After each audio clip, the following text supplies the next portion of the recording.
this is Beth and Jordan from the Guardair Sales and Safety team. We wanted to thank you for jumping on the webinar today.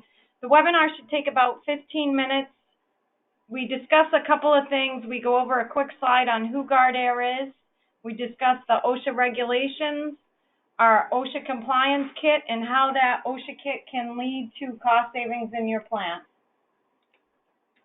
So a little bit about Guardair. We're located in Western Massachusetts. We make the largest breath of safety air guns in the industry. And the nice thing is the majority of our products are made right here in-house.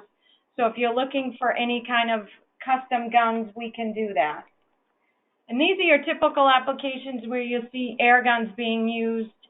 Aerospace industry, we do a tremendous amount of business in the pulp and paper. Facilities cleaning, you'll see them being used in machine shops. We do a tremendous amount of business with Tier 1, Tier 2 automotive manufacturers and the food processing industry. So going over the three main OSHA standards surrounding air guns, the first and most important is the 30 PSI dead-end standard. This means that when the gun is dead-ended or pressed up against somebody's skin, it has to go down to 30 PSI. If this does not happen, you are going to be injecting all the rust and oil that travels within that compressed air into the skin of the person who is penetrating the gun on their skin themselves. Along with that, if that air does go into a vein, it can cause an air embolism.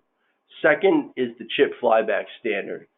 This is to protect users from harmful chips that may fly back in applications such as CNC cleaning and close quarters applications. So to remedy this, we have our air cone nozzles called the Jet Guard and On Guard, which also are available to help you and protect from chip flyback. Third is occupational noise standards. Now everybody knows that's about 84 decibels within your given work time or exposure rating. Now we have guns like the Whisper Jet and Quiet Force, which muzzle this noise and actually bring it down to the point that it's able to have the hearing protection taken out in some circumstances, but also keeping that strong force, so you're not sacrificing force for sound. So some common myths behind air guns. A lot of people misinterpret the 30 PSI standard that we previously spoke about, and they think that you have to always power your gun at 30 PSI. If you're doing that, nothing's getting done. You're using basically a glorified hairdryer. You can power your gun from 90 to 120 PSI as long as you have those engineering controls like we do on every gun in Guardair to bring it down to 30 PSI when it's dead-ended. And as you can see there, that's dead-ending the gun, putting it right up against somebody's skin. Second, blowing yourself off with compressed air. A lot of people think if it's below 30 PSI that it's safe to blow yourself off.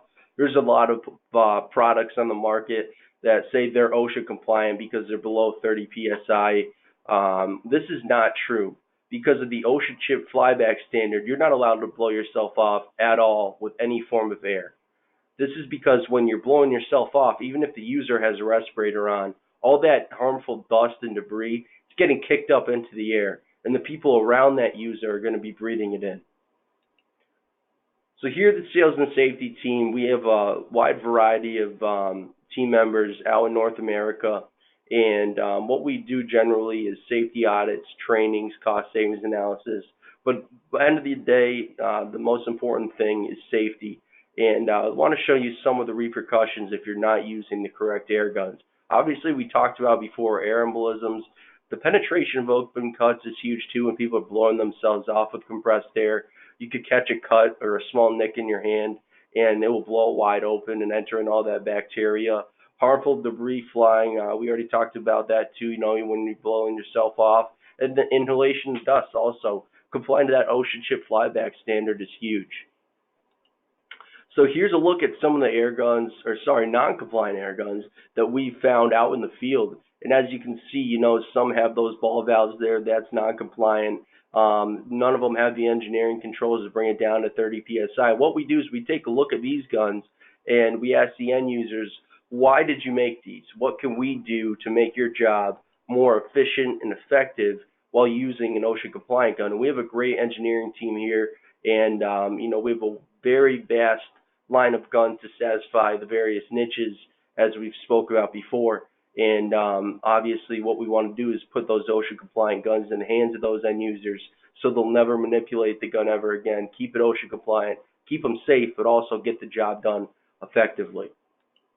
So this is our OSHA Compliance Kit, and we'll be following up with all you folks listening to the webinar who are interested in receiving the kit and get one in your hands. One of the key elements to this kit is going to be this gauge, and as Jordan spoke about that 30 PSI rule, this is a super easy way to test whether it's non-OSHA compliant or not. Keep the gauge in your pocket. Keep it in your backpack when you're walking around a plant. You see an air gun, all you're going to do is put the gauge at the end of the nozzle and pull the trigger. And if it stays in the green, then it's great. Give it back to the operator. If it goes into the red, that's when you want to notify your safety professionals or plant manager and let them know that that's non-OSHA compliant. Also in the kit is a flash drive, and that's an 8-minute safety video that I suggest showing at your next plant meeting, safety meeting. Just reminds guys and girls not to manipulate guns or make their own because they can get hurt. The other nice thing in this kit is that OSHA compliance worksheet.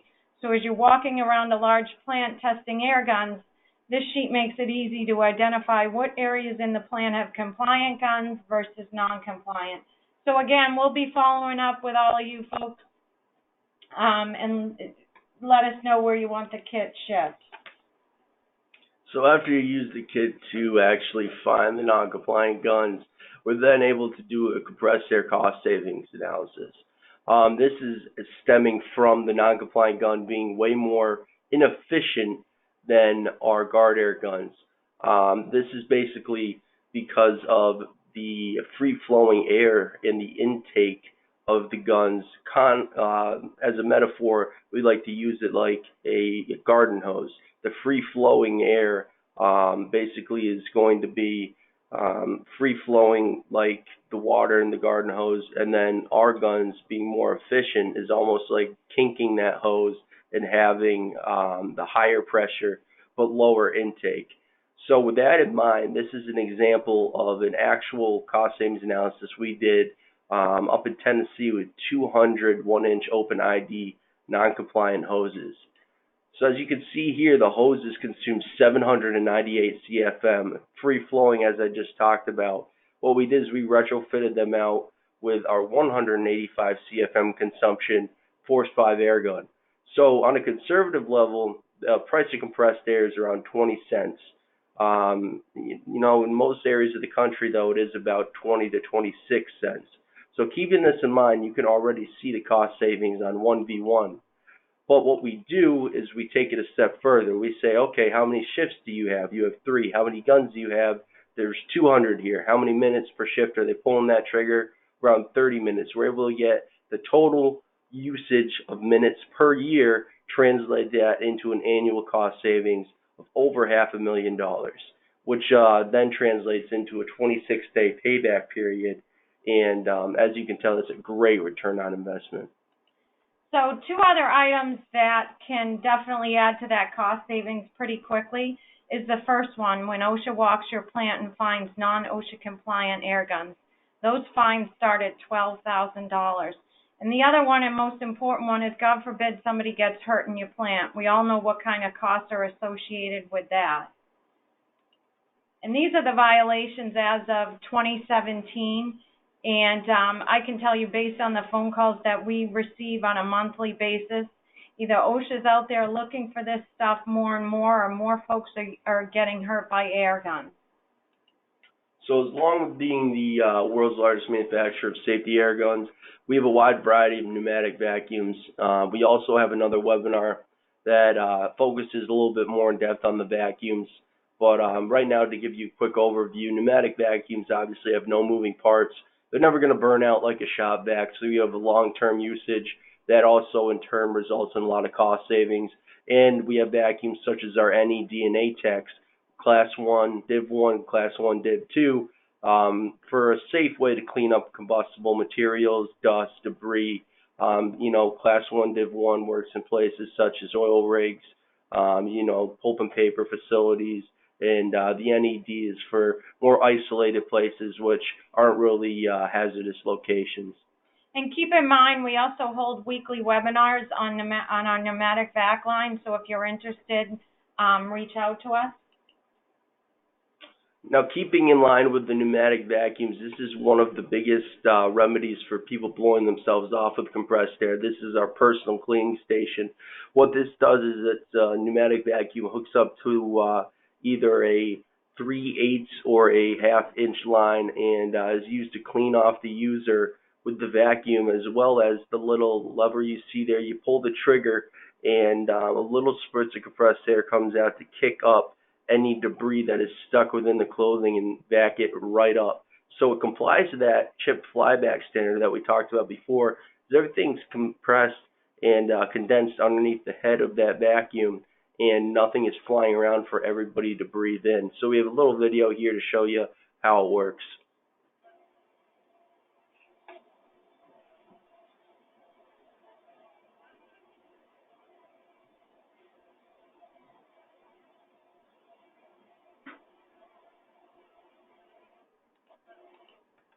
So 2 other items to keep in mind when thinking about safety in air guns is number 1, our gunslinger, and the other item is our mag loop. Both of these items protect the air guns, keeps the work surface clean, prevents a forklift from driving over a brand new air gun and making it non-compliant. So keep both of these in mind. I was actually at a plant, an automotive plant, not too long ago, and they had probably 200 of those gunslingers hanging up everything you can imagine, from brooms, ratchets, wrenches. So Jordan and I wanted to thank you for jumping on the webinar. Again, we'll follow up with everybody. Get your OSHA kits. We have a whole field and safety team that is available to do safety audits, attend safety days, and as Jordan went over the cost savings, we can help and provide information for that as well. Thank you, everybody, for coming on, and we're going to be out there and help you get safe. Thank you.